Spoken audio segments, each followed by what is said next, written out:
Well, honestly, I kind of landed on this thing on a deal.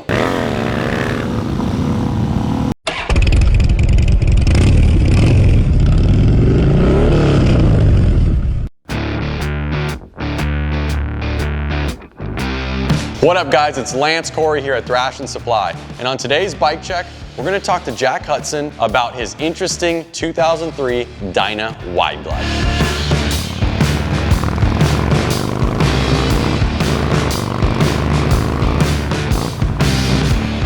Jack started out in the Thrashin Supply warehouse, helping getting orders out the door. He's learned a ton about the Thrashin Supply product line, and so now he's in customer service, answering back emails, handling phone calls. But today, we're lucky enough that he stayed late, and he's gonna show us this Wide Glide he just got. You just showed up recently with this bike. You only had it for like a week or two. I mean, as of today, I got it a week and 2 or 3 days ago. It doesn't look like a Wide Glide, so that's what's kind of interesting about it. Why don't you tell everybody what this bike started out as? Why is this thing a Wide Glide? I mean, at some point in its lifetime, this thing was a Wide Glide. It came off the Harley showroom floor as a Wide Glide. Someone turned it into a Narrow Glide. That means they put the 39mm forks on it, more narrow triple trees on it. They changed out the rear fender for a lowrider rear fender. Did change the fender, but there's something different between the length of the shock to the end of the strut. Yeah. And I know that Juan's been kind of teasing you about that recently. Yeah. I mean, how much longer is the strut on a Wide Glide as compared to, let's say, a lowrider? To the naked eye, this looks like a lowrider, but if someone knows, they're gonna look here and see after the rear fender bolt, there's another inch or two on the strut and strut cover. And you just told me that you have kind of only owned early model Dynas with carburetors. Yeah. Why is that? Definitely like riding long distances, going on trips, but my main thing is doing stunts, having fun, riding wheelies, doing donuts when I can. It's a blast, but the carbureted bikes, I feel, to me, some people disagree, I feel a little snappier in the throttle. I feel like there's a quicker response with a cable straight from your hand to the carburetor. Feel a little snappier, to each their own. Great starting point for a stunt bike, even if it started off as a Wide Glide. You said that the bike came with the Narrow Glide front end on it already? Yeah, a Narrow Glide front end. Before this bike, what bike did you have about a week and a half ago? I was on a 2000 Harley Super Glide, just an FXD, which means it's basically this same bike, but it's got more raked in trees. It's got less degree in the head tube. So why did you change that? If you had a bike with 2 degrees less rake and you went to a more raked bike, what made you go, I'm gonna sell that bike that's perfectly good and set up and get on this bike?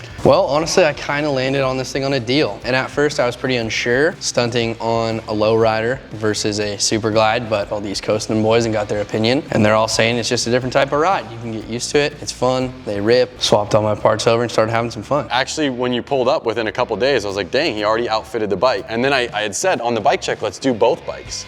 But you ended up swapping all your parts off your other bike. Yeah. So let's go ahead and kind of start letting people know what you've done to this thing. I mean, I can already see you got some nice golden black rotors on this bike. I mean, I did most of the stuff back on the red bike, but what I did was I put dual bagger Brembos on it. These are gonna be calipers off of a newer bagger. Mount right up to the fork lowers, a lot of stopping power. Paired up with some G-Brakes brake rotors. I did duals as well. Suspension setup is gonna be a GP drop-in setup with some 2-inch over fork tubes, which is a big thing to note. It changes the feel of the bike, brings it up to you, makes it a little easier for wheelies, and just changes the ride and makes it look a little different. If it was a Wide Glide front end, the fender would have had to have gone out wider. So somebody at some point got an 03 fender that was off a narrow and must have put it on here. Because you didn't do that, did you? I don't know. Yeah, so you didn't do that. So somebody upgraded this, swapped this fender out when they did that whole swap. 100-year anniversary bike. There's a couple cool things like the paint feature, the silver with the, you can see there's little teeny Harley-Davidsons going throughout the silver, the gold pinstripe, the black stripes going through with the badging. This goes through the whole tin set, and you're even gonna notice on the side of the engine, there's a really sick 100-year anniversary stamp on the engine cases that looks super cool. Actually never even seen this little like extra fin set going here with the Harley logo on it. I think that's something a little aftermarket. Why don't you sit on that bike and talk about your bars and rises? Tell us what you did here. How tall are you? 5'10" on a good day. I've tried so many different setups for this thing, especially on the Super Glide. I started out on a 9.5, I went down to 6.5, and the good middle ground I found was 6.5 with a 1-inch spacer. I feel like for me, it kind of puts it right here. You don't want them too high for doing stunts. You kind of want to be able to move them back and forth and kind of in front of you and keep them a little bit lower. With that, I'm running the mid-bend aggressive bar. I like the upsweep on it. It doesn't bring it too high. There's not a lot of sweep to it, which is good for stunts when you're doing wheelies and one-handers. You can lock the bars and you're not as curled in. When you're drifting, it's a little easier to handle side to side. Nice, and it looks like you got some trick levers on this bike right here. For sure. One thing I'd note is when you're sticking to stunts, it's a lot easier to run with. The first one's gonna be an easy pull clutch lever. There's a bunch of different companies that make them. It's something that makes it easier to pull the clutch. The stock one on this thing, I was grabbing 4 fingers and trying to crank it down. But this one, you can grab with 1 finger. Makes it a lot easier to manage. And then over here, you got the Brembo, so that way it kind of pushes more pressure on your calipers. Yeah, so up here we got the Brembo RCS 19. This is gonna be a very touchy and a larger size piston, master cylinder with a reservoir. This is basically gonna make it easier, same thing as a clutch lever idea, to manage your front brakes. With a stock brake, if you're doing a burnout or drifts, you kind of have to grab 3, 4 fingers, really manage it. With this one, I find myself doing rollers with 1, maybe 2 fingers. Well, you're sitting on the seat. What seat did you pick out? So right now on it, I got a Lepera kick flip. I custom had this one made. It's got gripper on the back, which is an important thing to do when you're doing wheelies. Let's talk about the engine. How much do you weigh, dude? About 150. What have you done to this engine to be able to do the wheelies and do the burnouts that you like to do? Well, in general, what I usually do to a motor is gonna be just a basic cam and a carburetor. But on this one, what it specifically has done to it, this has a Dave Mackey 510 cam in it, gives it plenty of power. It definitely bumps it up from stock. Paired with that, I have the Mikuni HSR 42 carburetor on it. Those, you should note, you do have to do a small mod on to do wheelies. If you're doing wheelies for long enough, they could leak everywhere, they could get all over your beautiful bike, they could vapor lock, stop running on you. So one thing you have to do is you have to relocate. It's a little hard to see, but the vent hole right down here, a little bit hidden, we have a hole drilled out. What that does is it kind of reroutes the vent. You plug up your other vents, it relocates it to the front and the top, so when you're doing a wheelie, it's pulling air, it's not suffocating itself with fuel. That makes sense. Every time I'm doing wheelies on my FXR, the thing is just hissing gas. Just everywhere. You did something trick to our OG Thrashin exhaust. Basically what I did to the exhaust was I wanted to move it forward a little, make it a shorty, kind of make it a little more compact, give a little stunt look to it. But what I did was I scooted it up on the header and I basically re-drilled the muffler housing bolts on the bracket about 1.5 to 2 inches forward. So this is gonna be a little shorter than your average. Yeah, you can see that the original bolt hole for the back of the muffler is back here. You could see he put his own holes in it and slid the muffler forward, like you said, about 1 inch, 1.5 inches, brought in that exhaust system, made it nice and compact. Looks good, dude. You were one of the first guys to throw on our all new billet brake arm. I actually got my first chance of really ripping it this week as well. Our original test pilot for this was Cole Seeley, went through the testing. I really noticed that the brake arm was a lot more firm, it like had less flex, and then I really liked the grip on the mini P54 and felt very stable when you were using it. So on the pegs, I'm running P54s. I mean, between doing stunts, you wanna pop up in a wheelie, you can hook your left foot under there to kind of keep yourself on. They're comfortable to do that. You're not wearing holes in your shoes too gnarly. The Thrashin brake arm has made a world of difference for riding this thing. Anybody who knows running the stock brake arm on this will tell you once or twice that they've slipped their foot off. On this, one of the biggest things about it is gonna be 1, that it is firm like you said. 2, you can add something with grip to the surface under your shoe. When you're doing wheelies, the last thing you wanna do is lose the grip under your shoe, slip your brake, because that's the only thing you have to bring you back down. As we go over here on the left side of the bike, it looks like with respect, you left the 100-year anniversary derby cover, kind of tightened it up with some ARPs over here. So I have an ARP kit I put on the primary, same for the derby cover, Thrashin shift lever, and the shift peg. I love that look, all chrome. And it looks like you even paired it up with the Thrashin adjustable linkage. Yep, the adjustable linkage on it too. The one on it before, for some reason from factory, had it dropped all the way down. This one brought it up to basically the perfect position I wanted it in to be able to do stunts, fit my foot under there, go up, go down, hook the foot. You got on my dyno while we were doing wheelies and you hook this, so like notice how tight he has that. So he actually puts his foot under here when he's doing wheelies. I see your engine mount is different. So from the factory, Harley gives you a single System 4A motor mount. That's gonna sit in the middle. For regular riding and cruising, it's a great motor mount, but when you're doing stunts, sometimes you come down hard from a wheelie, you make a mistake, it slams down, you could shoot through that motor mount, crack your case, you could dent your header, but when you upgrade to something like the Big Bear motor mount, it's gonna stiffen it up, make it a lot more rigid, make it more stable. It helps with wheelies, so you're not gonna mess anything up. So one thing I also just put on is my last bike had no hand controls. We're trying to keep it a little bit more traditional. When you don't have hand controls and you need something to start your bike, what you can do is put a push start cover right on your starter.